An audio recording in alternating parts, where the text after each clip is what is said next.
we're all working towards an end goal, and that end goal is getting to spend time with our friends, our families, our loved ones.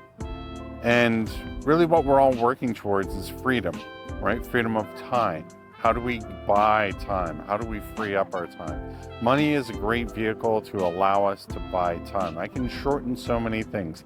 I shorten travel lines with, travel passes and credit cards that allow me to skip the lines. I try to save time by being able to hire people to do things better than I can. I'm not going to do my own bookkeeping. I'm not doing my own cleaning. I'm not doing my own renovation projects or handyman fixes. I'm going to hire those out.